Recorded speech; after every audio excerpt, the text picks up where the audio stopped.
Hey, good evening, everyone. We are live. Welcome to another edition of the Wednesday night EDGYLIVE stream, coming to you on a bone-chilling, snowy, crappy winter. And that's kind of where we're at these days. But you know what? Gosh darn it, we're back to playing high school sports in the state of Illinois, and that's a very, very good thing. Welcome aboard, everyone.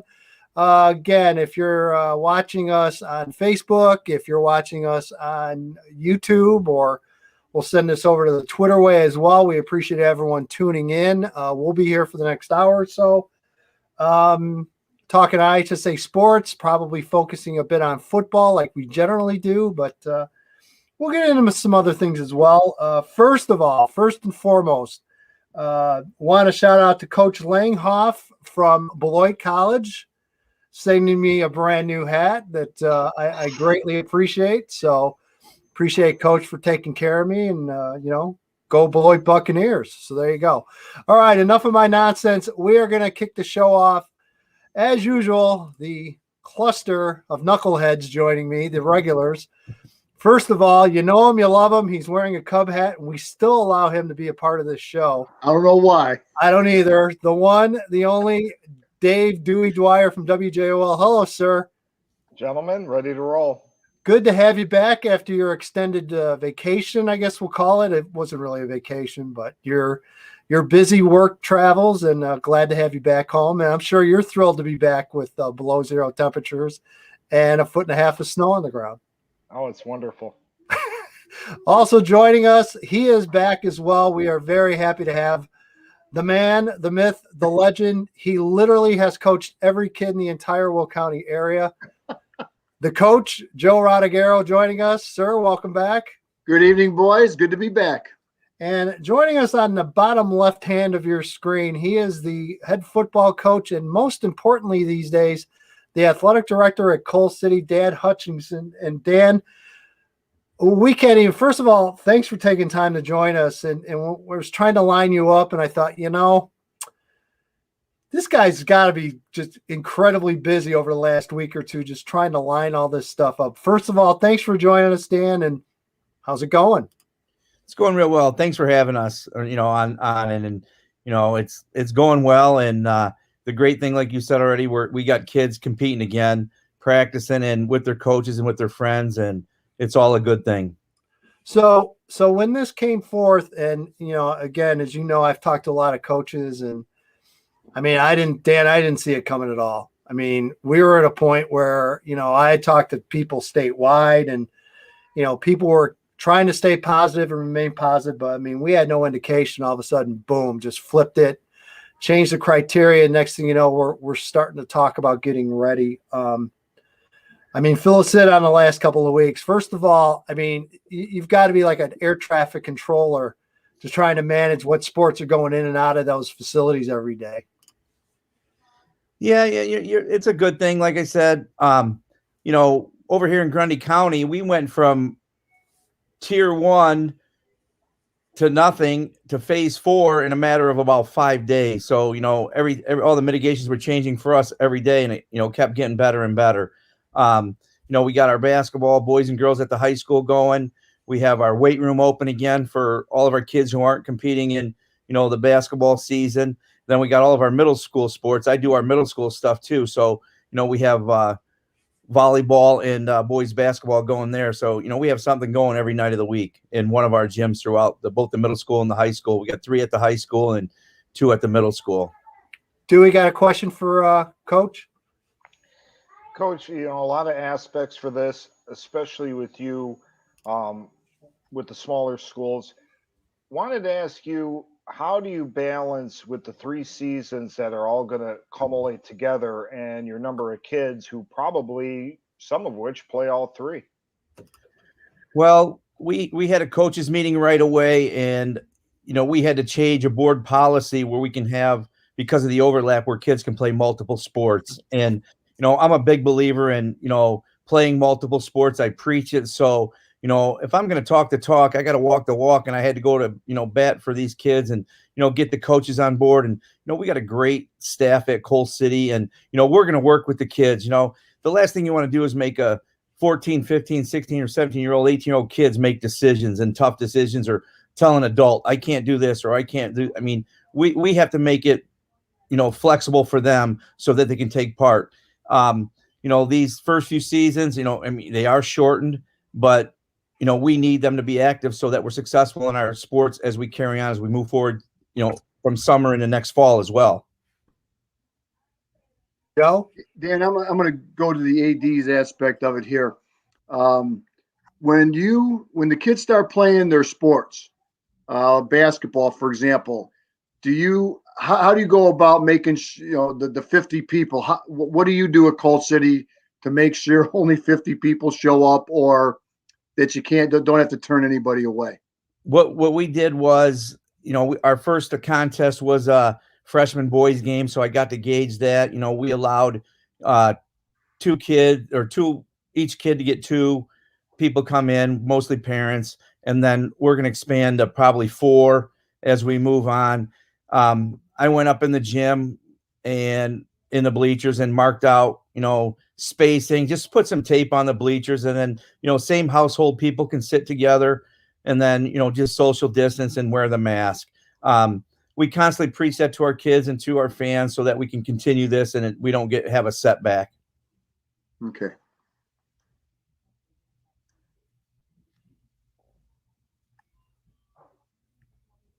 I lost you. I can't hear you, Edge. Are you muted? Maybe. That was great. That was I can't read lips. I don't read lips well. That's probably the best question I've ever asked in my life, but sorry about that. As far as we talked earlier, I talked about, air traffic control and managing the gym and access to the facilities. And then we're talking multiple levels as well. So, I mean, I got to imagine that gym is going from the moment school ends until probably, I got to imagine, later in the evening. Is that kind of the case for now? Yeah, and everybody, we make sure that our basketball, teams right now have the priority, the prime times, and then, we'll start having some baseball come in later on. But we kind of have our facilities set up. We got a big competition gym where we can get 2 courts, side by side, and then we have another aux gym, that which was our old gym that we used to compete in. That's pretty good size, and then we have our batting cage in another gym, and then we have a wrestling room, which is our all-purpose room. So, I mean, we're fortunate that we have great facilities here at Coal City. And, we have some people practicing in the mornings down at our middle school. And then, they have a after-school slot and then a late-night slot. So, we're keeping busy. And like I said, the coaches got to be flexible. And the main thing is we got to make it work for the kids. The one thing, and again, I know this is a very popular subject we had talked about a few weeks back. Schools like yourself that aren't playing on artificial surface, that's going to be a challenge. Just some thoughts of yours as head football coach, kind of looking at when can get going on March 3rd. And I mean, are there plans to maybe just work a separate practice field and then save your game field for, strictly games, or kind of how are you eyeing that up and going to try to manage it? Well, what we did as a conference in Illinois Central 8 is we, all were similar size. So instead of playing 6 football games, we backed off and are going to play 5 as a conference.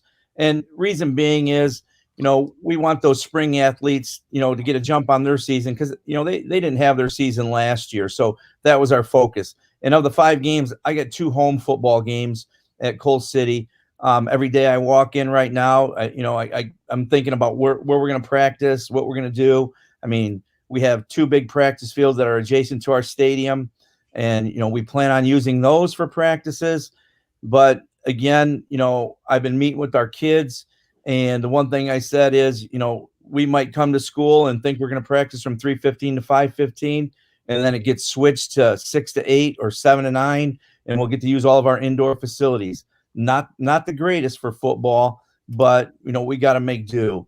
The weather's a concern. I mean, we're getting more and more snow, and I mean, you're thinking, the 15th we were supposed to start Monday. Oh, I know. Impossible. Yeah. When you look at the Arctic blast that's coming through for the next week and a half.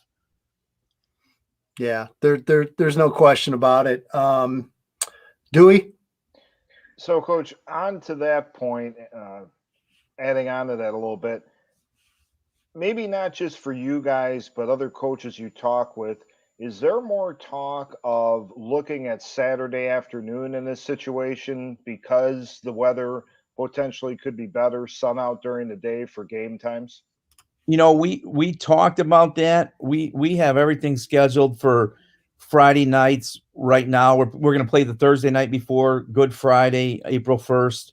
So we're going to do that. But Saturdays will be an option. But we're also trying to look at getting our 3 levels in. Varsity, we're going to play 1 game on Friday night.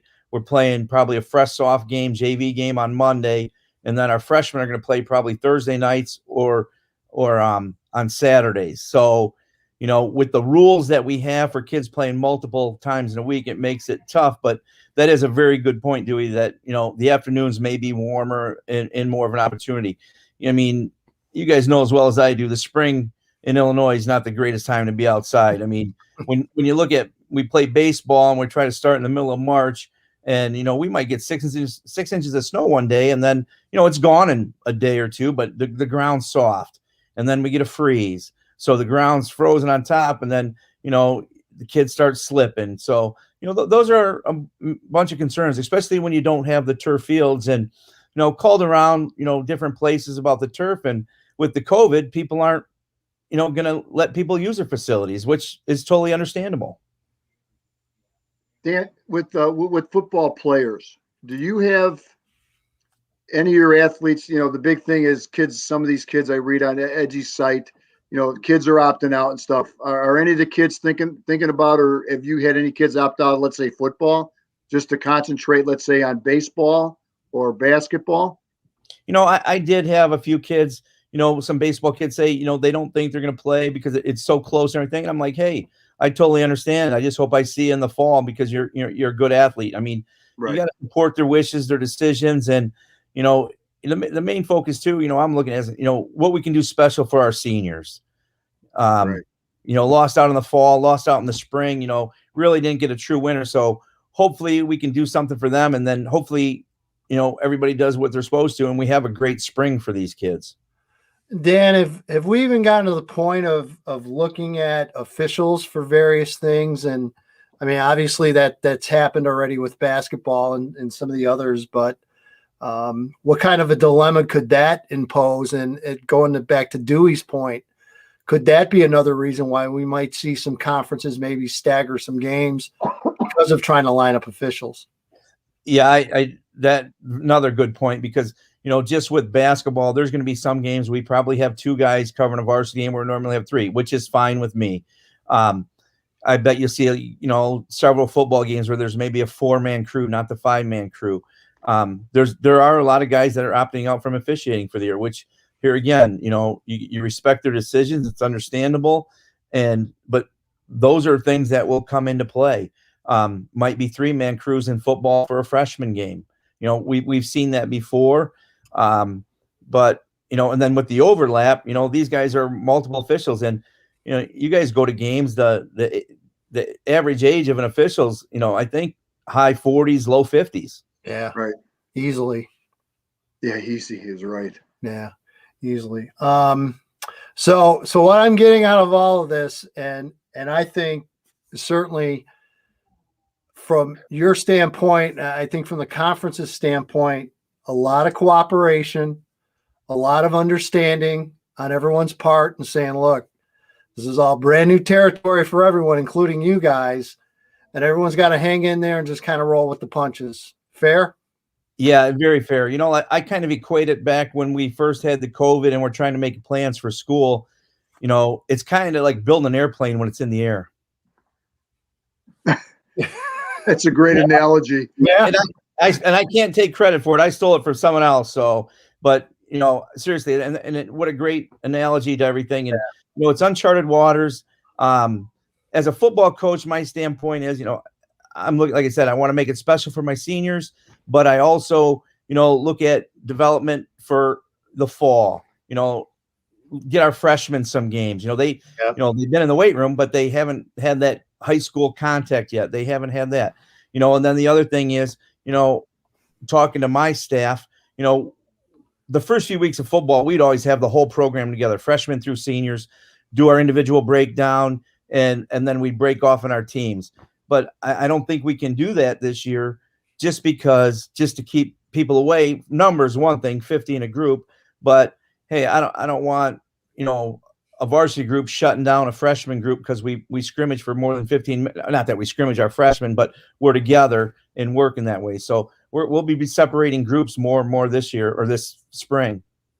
Let's dig in a little bit on the football side before we cut you loose, Dan. You mentioned freshmen and lower levels. How are those numbers? And I've got to imagine, out of the many challenges, just trying to keep that group together from where you had them, like even when this stuff started and people were hoping for an August, September. I mean, I got to imagine in some ways this is like a complete start over at that freshman level, trying to get those kids together and get them ready for a season. It is different. We probably had over 30 kids coming to our freshman camp when we could have camp in the summer. We're in the high 20s for our sophomores. But again, like I told our coaches and I tell different people, hey, now's the time, though, we can really recruit those freshmen to get out there. We got them in the hallways instead of, getting them out of 8th grade and, seeing them in the summer and everything. We can talk to them every day. So, there is a positive thing there that we can do. But it is hard right now getting everyone together, we're in a hybrid learning at Coal City. We go to school every day from 8 to 12:15. Then, the teachers have the afternoon. We have a remote learning in the afternoon for an hour. So it's hard to have meetings. The kids come back. We lift weights who aren't in sports. So I talk to them and you just go around and you try to talk to who you can, when you can. Yeah. It's, as you said, it's a learn as you go kind of deal. I mean, you're coming off a highly successful 2019 season. Fill us in. What do you got coming back? I've got to imagine, just off the top of my head, you're going to be a younger kind of team this year.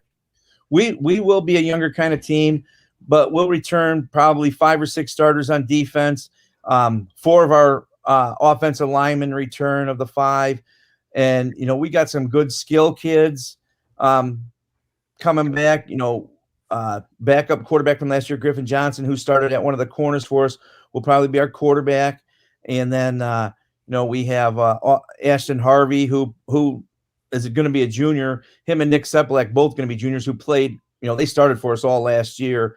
We'll have those guys back on our side of the ball. But like I said, offensive linemen, we got Chase Wazalewski, Danny Queller, Logan Mills, and Miller, and Danny Queller coming back, and I'm excited about that. And we can plug in some of these, younger juniors, and I think we would have surprised a lot of people. I think we still would have been very, very good, just what we had coming back and the experience we had. I mean, again, when you can make deep playoff runs, that's, we got to the semis, that's 4 extra weeks of practice for our younger kids. Cause we ask all the younger kids who want to dress, especially the sophomores, can dress for us throughout the playoffs in practice. And I think that's a big plus. And I think that's why you see a lot of programs have success over the years, because they make those deep runs and those kids get extra practice. Yeah. I know that as we talked about, numbers are going to be restricted and fans are going to be restricted. I know Coal City, pretty social media friendly. Are there plans to stream games, and kind of what's the approach on that end of it? You know what? That's one thing we have. We've streamed every one of our high school games so far, and all levels. Usually we used to do varsity, but we are streaming all levels now, and we're even streaming all of our levels in middle school. And because of the size of our gym there, we can't have anybody in there. I'm hoping by the time, the next seasons roll around, especially outdoor sports, the mitigations change. We can have more people. I mean, we are outside. Last fall, we had a very successful junior high baseball, softball season at our middle school, where people come out, they just set their chairs around the field, and we didn't use the bleachers, and it was very successful. I'm hoping for the same thing as we move into the other sports. But outdoor sports, I really don't see why we can't get more people.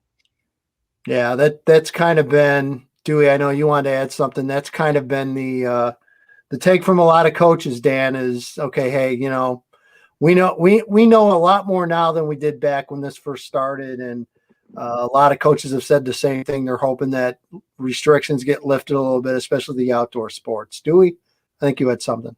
Dan, a few things on this. You take a look at the restrictions and what's going on right now. Things could change a lot in the next 6 weeks before football starts. If the rates go down, they allow more. I guess two things. When you guys are home, still up in the air if you're going to allow visiting fans. And is another thought with your sports with senior nights. You've talked about the seniors a lot, to maybe try and have those right out of the box, because in case this thing goes in the opposite direction. Great question. Great point.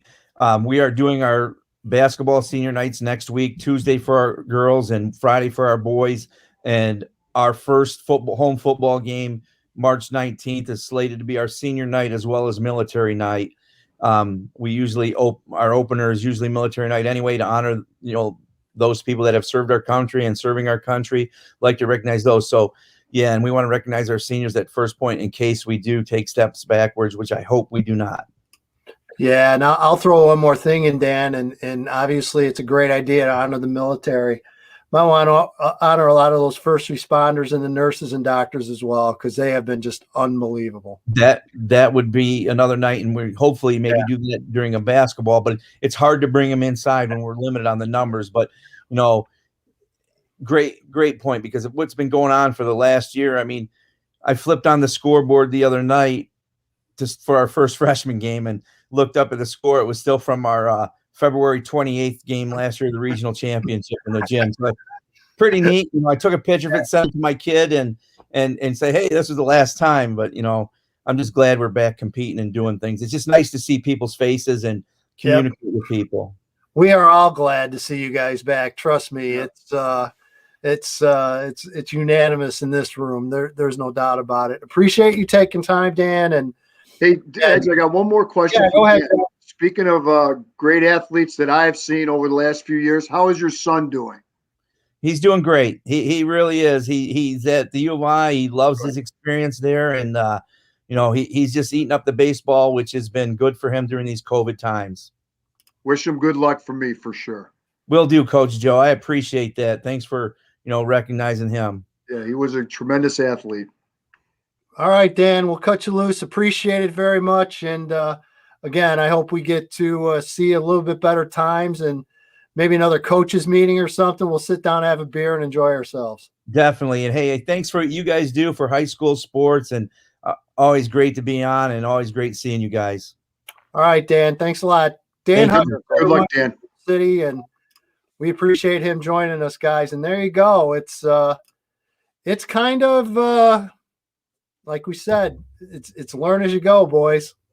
And it's going to be interesting. And Dewey, you know as good as both you guys know as good as I do. It's going to be interesting to see how it all flushes out. Comes out of the wash, I should say. As Edgy, you and I talked, and maybe you and Dewey talked about the St. Francis St. Xavier game on Saturday, which I was shocked they even played. But again, how the play is going to be, and how it's not going to be the keenest thing. I think probably game 2 or 3 might be the one, or maybe even game 3, because of the non-contact that you've had for almost a year and just playing football again. And it's just going to be interesting to see how it all comes together. Not having a lot of people in the stands, if any, that's got to be weird for these athletes. I know we watch college basketball a little bit, and I mean, there might be some people in there, but it's mainly just all the players. And it's just kind of weird in my eyes looking at a college basketball game on TV and not seeing a crowd. Yeah, at first I was kind of weirded out about the crowd noise at some of this. Yeah. But then I've seen some games that have crowd noise or don't have crowd noise. I'll be honest, I'd rather have the fake crowd noise than no crowd noise at all. Right. It's different. It's really different. Yep. You mentioned St. Francis and St. X, and I had a chance. I watched it online. Joe calls me. Were you at the game? I'm like, no, Joe. I thought he was. I was not at the game, Joe. No, I was watching off my iPad. I took a picture of it up from my iPad and sent it to Joe. So Joe, it wasn't a senior moment. I could understand where you would have thought that. But thanks, I appreciate it. yeah, I was surprised the fact that I thought it was pretty well played. It was, both offenses moved the ball. I think both coaches had to come out of that feeling, that the quality of football in that ball game, I thought was better than I anticipated for a first game. Well, and again, I look at, the colleges. I just hope the high school play. I know I've talked to some coaches, and that's the one thing that they're kind of worried about right now. But again, once you start to practice a little bit and get going, maybe their anticipation of some bad play will forego itself, and who knows? The kids will surprise the coaches. Yep. Dewey, you still with us? Oh, I'm going to go back a little bit. You guys brought basketball up, so that helps me dive right in. Talk about crowds and no crowds. You cannot convince me that a year like this, where you have Michigan State, Kentucky, Kansas, and Duke, who all rely heavily on that home crowd, all four of which are very doubtful to make the NCAA tournament at this point. I agree, Dewey. I think having the juice at home helps out tremendously, especially there. North Carolina is another one that is not really having a very good year, although they did beat Duke. But again, it's the kids thrive on that stuff, and you are absolutely correct. I think it correlates there. I really do.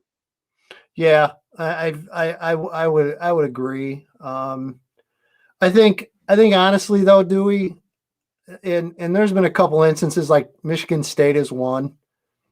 I just don't think they're that good this year. You know what I mean? So I think it's a little bit of both. Yeah.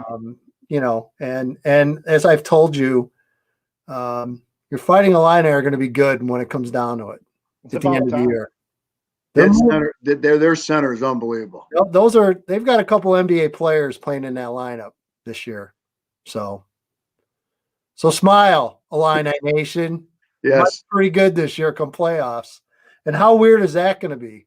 The whole NCAA playoff deal. Whole state of Indiana. Yeah. It's crazy. In a bubble. The Big Ten tournament just got moved. I don't know if you saw that today. Yeah, to Indy, correct? Moved it to Indy. So Chicago losing out on yet another event. So we'll see. We have our next guest. Should we bring him in, or should we just keep teasing him along for a while? Nah, bring him in. All right. There he is. We figured we would just bring him in. No warning.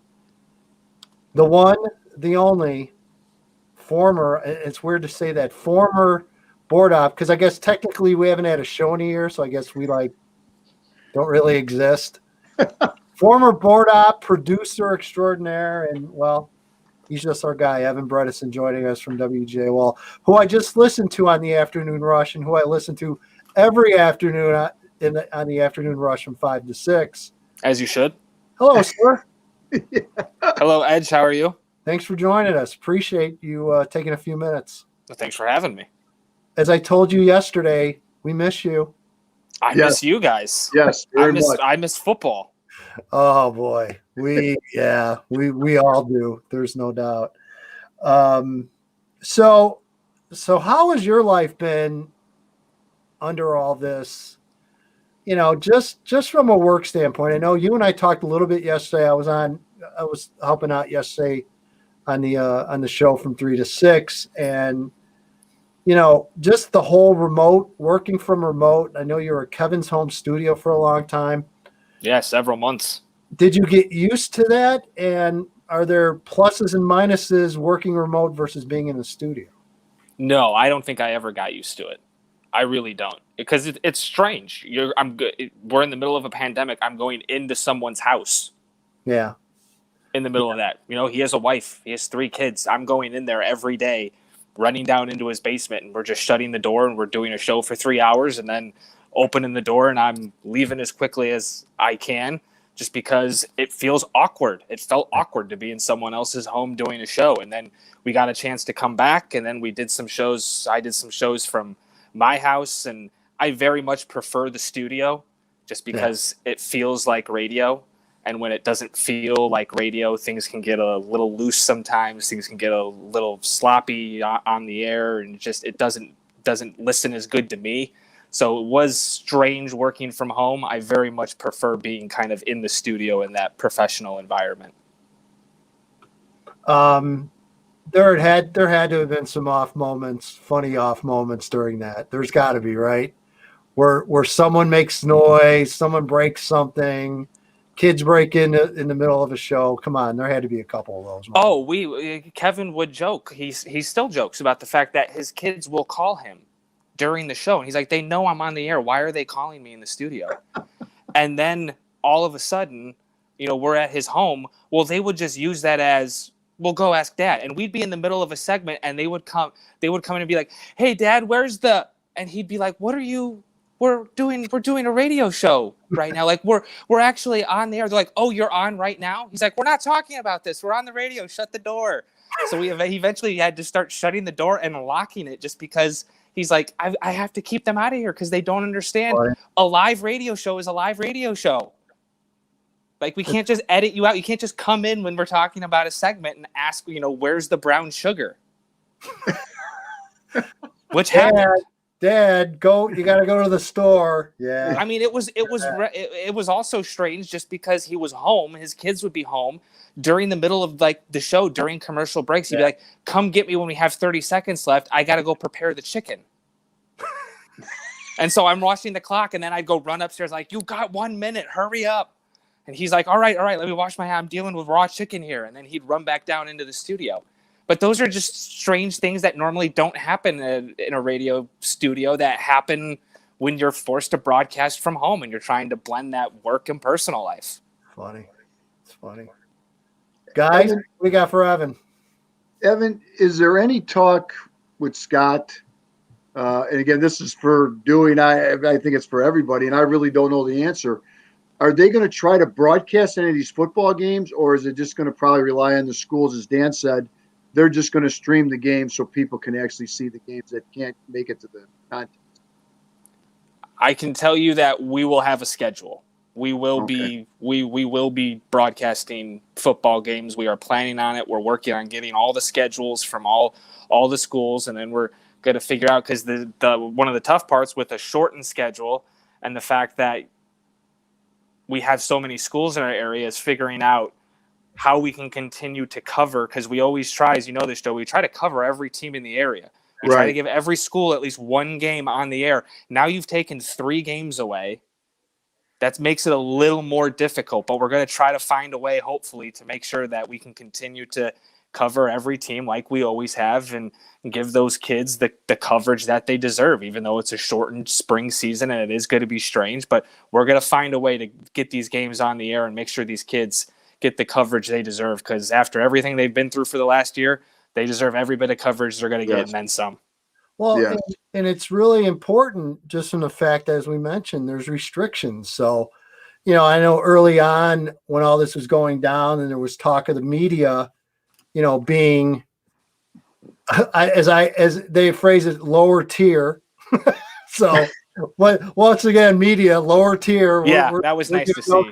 I loved it. So, but you look at it, I think at this point you want to embrace every media you can get to cover it. And finally, IDPH finally lifted that restriction where media would count towards the number of spectators. So at least that was a step in the right direction.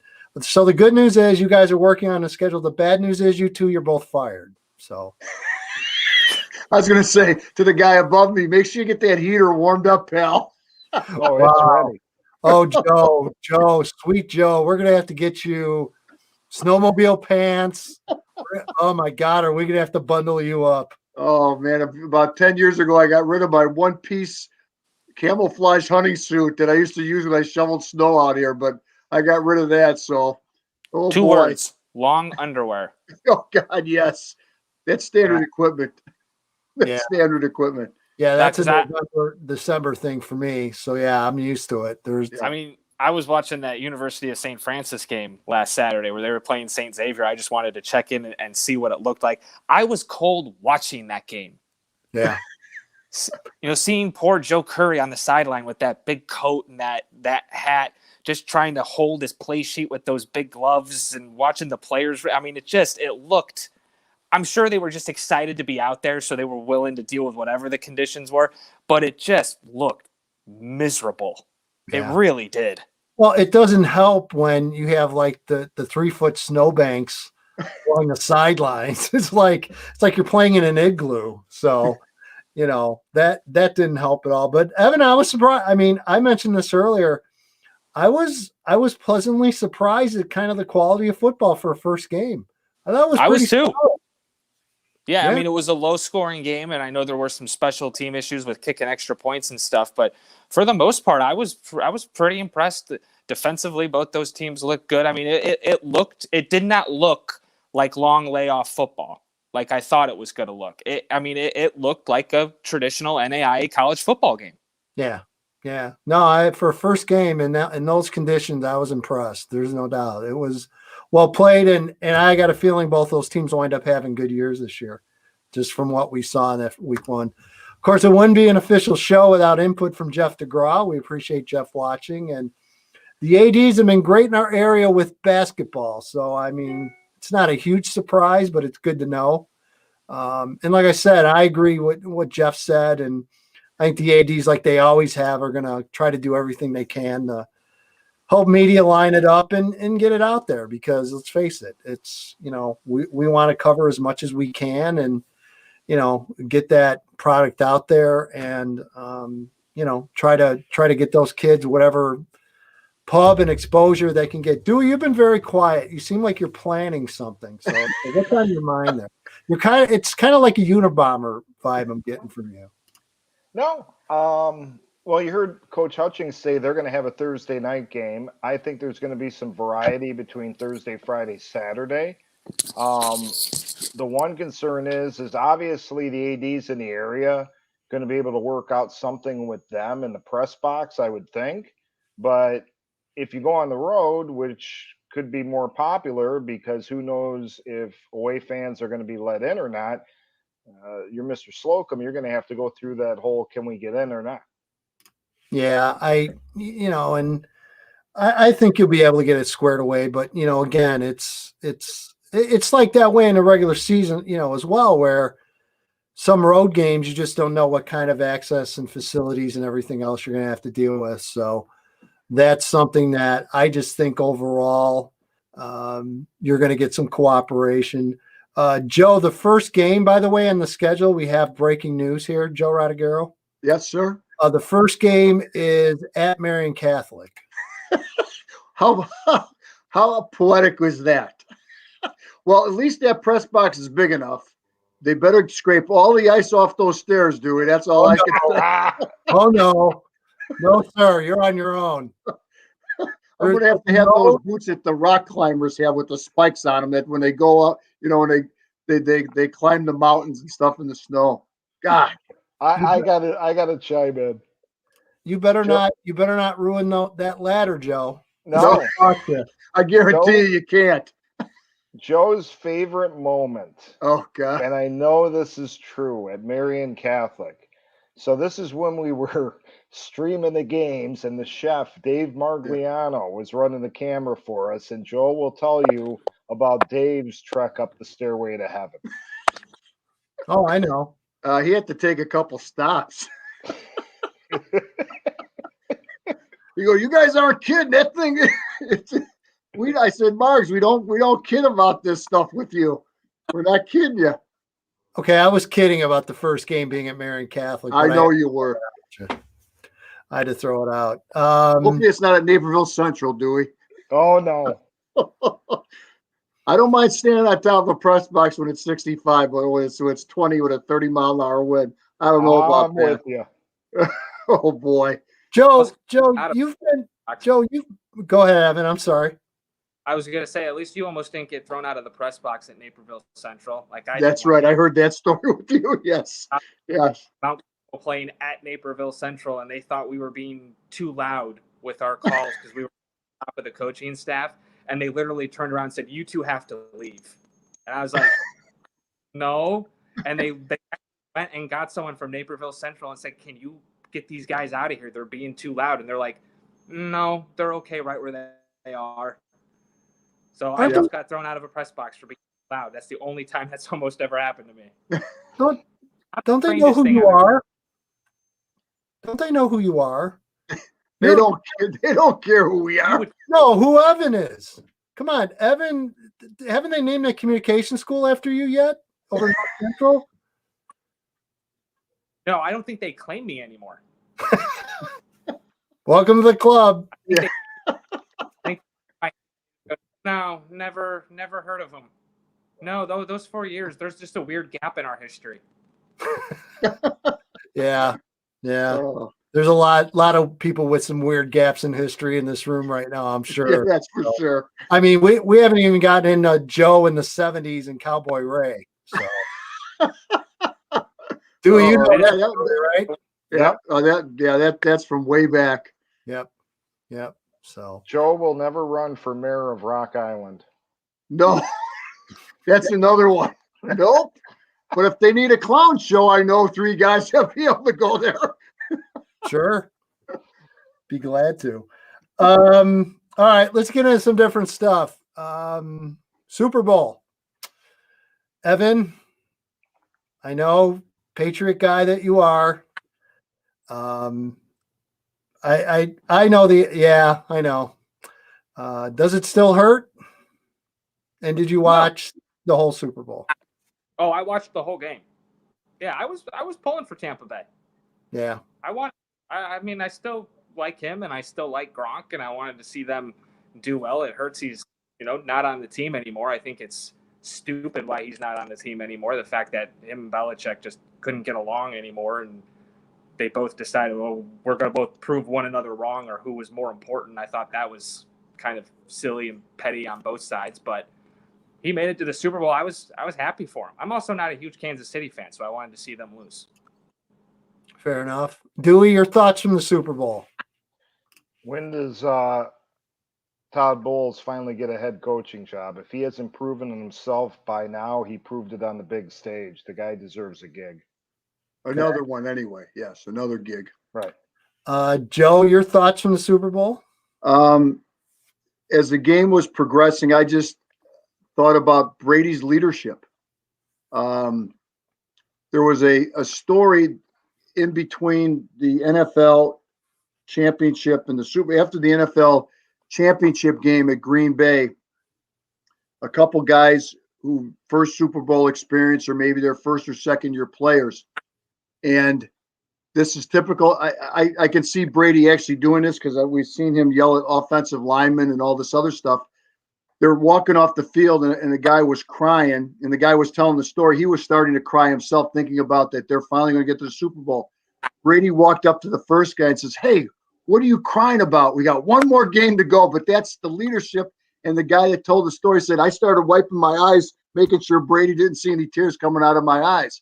And that just shows me the leadership quality of Brady, whether you love him or whether you hate him. I mean, it's just how he can lead players into that championship mode and actually winning it. Again, they, from the get-go, they pounded Kansas City. I mean, it was by halftime, I was thinking to myself, this game, if Kansas City doesn't score their first possession of the third quarter, this game's over with. And it was. Yeah, lifelong Bear fan, it just makes me even sadder. Oh, and we're talking about Carson Wentz. Come on. No. It's that rabbit hole we keep going down and going down and going down, and we're going to get to the center of the earth pretty soon. Never changes. Never.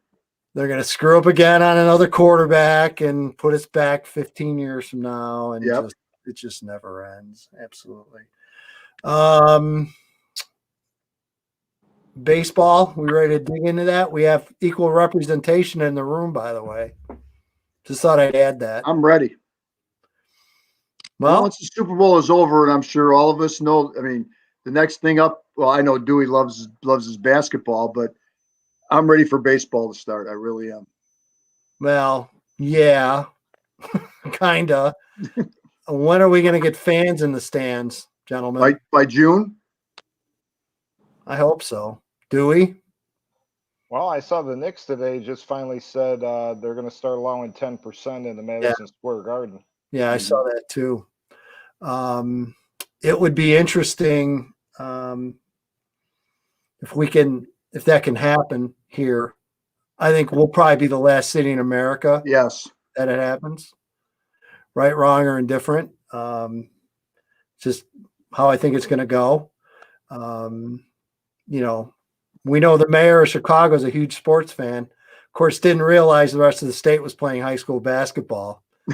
We can get into that. Evan and I talked that up a little bit yesterday, but and Dewey made this point several times that when you see the Packers play, they had 10, maybe 1,000, maybe 15,000 people, and they were worse with the COVID than Illinois was, and we can't allow anybody in our stadiums. Yeah, no, I know, but it's local rules. That's what you're going to have to go by. Yes. So I know Pacoda came out with their projections. If I'm not mistaken, were we predicted one more or two less wins than the Cubs? Two less. Wow. Dewey, your thoughts? That's crazy. As much as I don't want to admit that. Grandpa Rossi's going to have his hands full this year. So that means when we bet, we're getting 2 extra games, right? That's right. By Pacoda. No. No, I don't know. Pacoda at all. I'm officially writing off that system. That's the projection. Yeah, they've had some weird ones over the years, and we'll see what happens. I'm very excited. I like our moves as a Sox fan. I don't love our moves. Dewey, what was that face?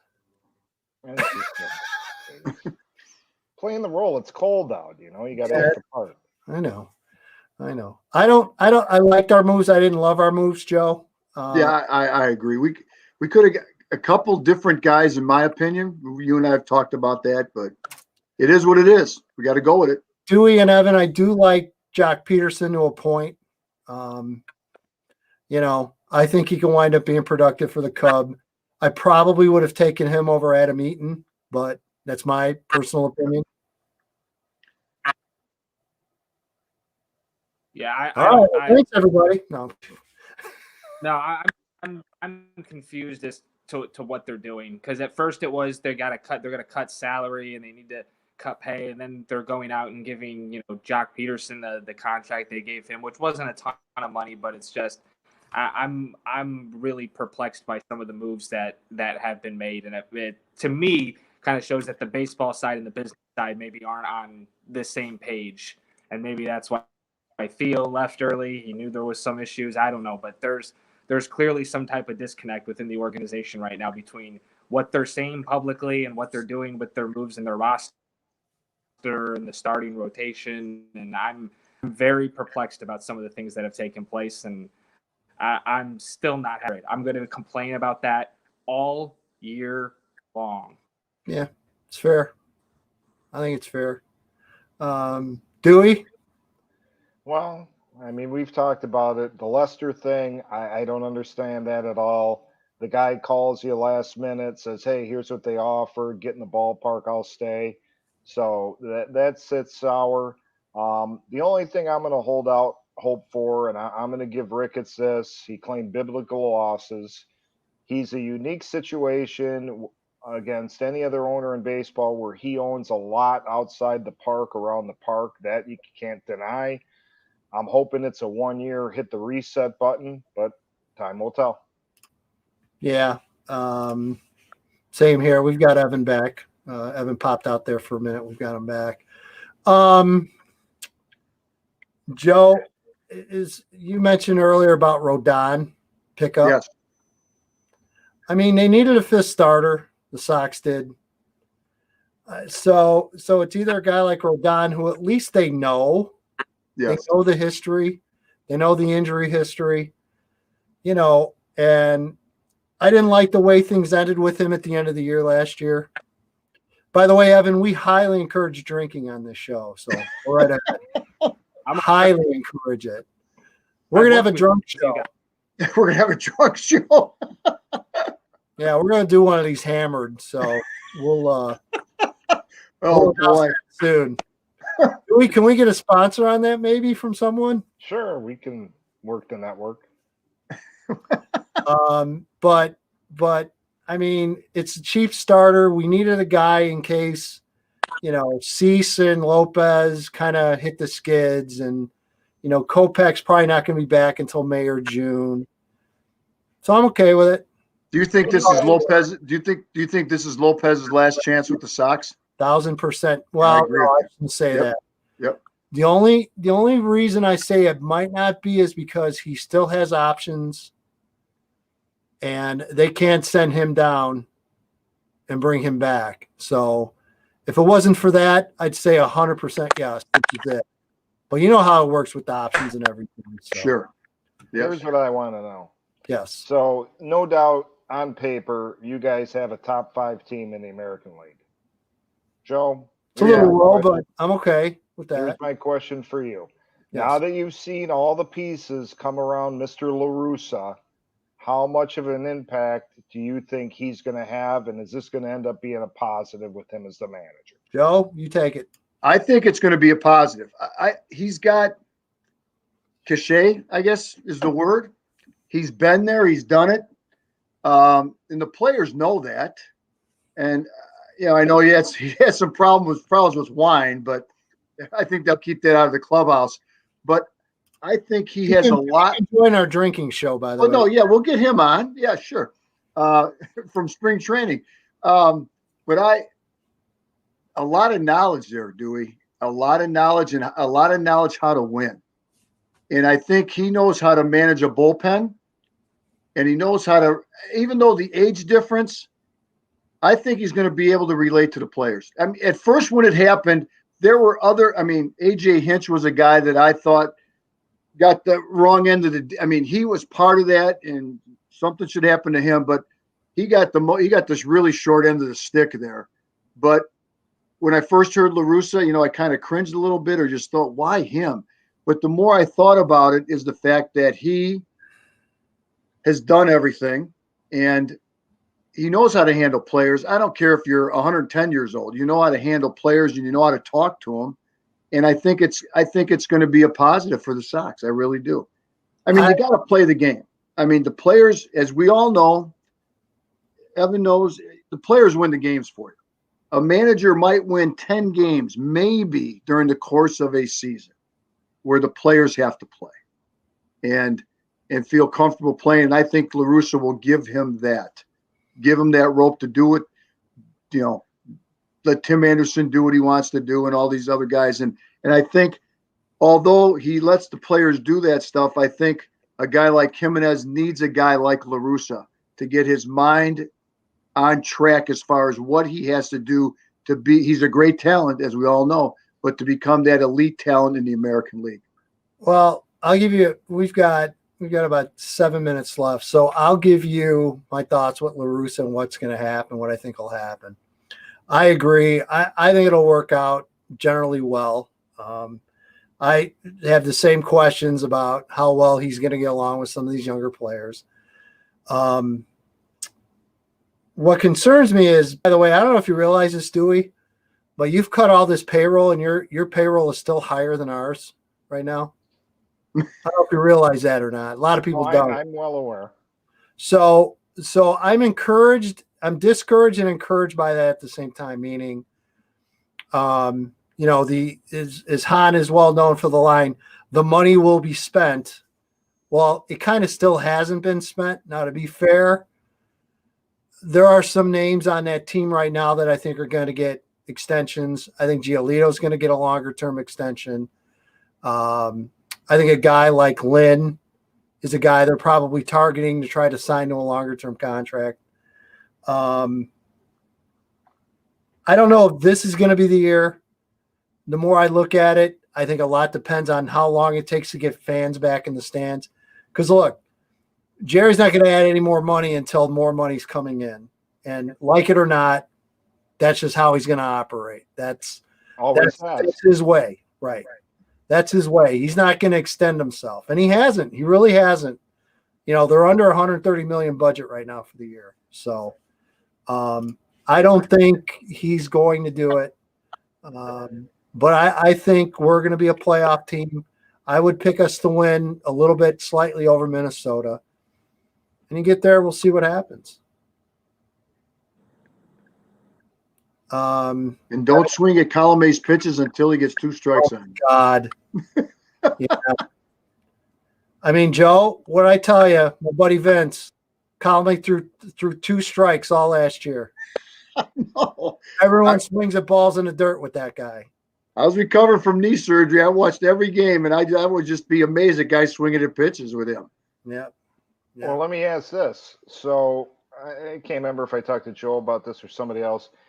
How will Kopech be received? Because as, outsider Cub fan looking in my mind, you have him last year, not just you might be in a better playoff situation, but without a doubt that game 3, that decider, he's getting the ball for you. Joe? Oh, we talked about this.